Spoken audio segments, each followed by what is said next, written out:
আমাদের প্রাণপ্রিয় নবী হযরত মুহাম্মদ সাল্লাল্লাহু আলাইহি সাল্লাম কতই না ভালো ছিলেন। একবার একজন নারী রাসূল সাল্লাল্লাহু আলাইহি সাল্লামকে খুব সুন্দর একটি চাদর উপহার দেন।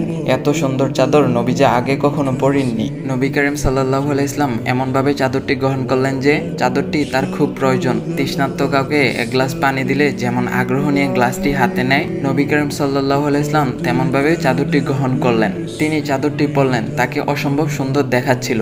সাহাবীরাও মুগ্ধ হয়ে নবীজি সাল্লাল্লাহু আলাইহি সাল্লামকে দেখছিলেন। চিন্তা করুন তো, আপনার চাচা ইংল্যান্ড থেকে দেশে এসেছে, আপনাকে একটি আইফোন দিয়েছে, আইফোনটি নিয়ে হাঁটতেছেন, ঠিক সেই মুহূর্তে আপনার একটা বন্ধু এসে বলল, বন্ধু তোর মোবাইলটা তো অনেক ভালো লাগছে রে, এটা আমাকে দিয়ে দে প্লিজ। আপনার তখন কেমন লাগবে? আপনি ঈদের কাপড় কিনে বাড়িতে ফিরলেন, চাচাতো ভাই বলল, ভাইয়া পাঞ্জাবিটা তো অনেক সুন্দর, এটা আমাকে দিয়ে দাও, তুমি আরেকটা কিনে নিও। আপনার তখন কেমন লাগবে? রাসূল সাল্লাল্লাহু আলাইহি সাল্লামের জীবনে প্রথমবারের মতো এত সুন্দর একটি চাদর গায়ে দেন। ঠিক সেই মুহূর্তে একজন সাহাবী বলে উঠলেন, ইয়া রাসূলুল্লাহ, চাদরটি অনেক সুন্দর, চাদরটি আমাকে দিয়ে দেন। কয়েক সেকেন্ড আগে সাহাবীরা মুগ্ধ হয়ে নবীজিকে দেখছিলেন, এখন তাদের চোখ চলে গেল সেই সাহাবীর দিকে। কেউ কেউ রাগী চেহারায় তার দিকে তাকালেন। সাহাবী কিভাবে এমন দাবি করলেন? রাসূল সাল্লাল্লাহু আলাইহি সাল্লাম রাগও করলেন না, সাহাবীকে ধিক্কারও জানালেন না, মন খারাপও করলেন না, তিনি শুধু বললেন, দেব। রাসূল সাল্লাল্লাহু আলাইহি সাল্লাম তার সাহাবীকে চাদরটি দিয়ে দিলেন। নবী করিম সাল্লাল্লাহু আলাইহি সাল্লাম ঘরে যাওয়ার পর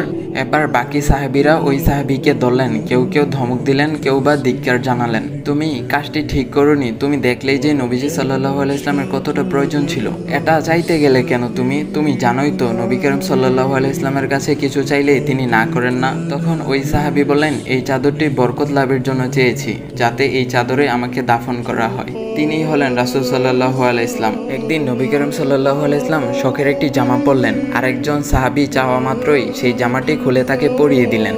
কতই না উদার মনের ছিলেন আমাদের প্রাণপ্রিয় নবী হযরত মুহাম্মদ সাল্লাল্লাহু আলাইহি সাল্লাম। আসুন আমরা সবাই আল্লাহ তাআলার কাছে শুকরিয়া আদায় করি যে আমাদেরকে ওই নবীর উম্মত হিসাবে দুনিয়াতে পাঠিয়েছেন।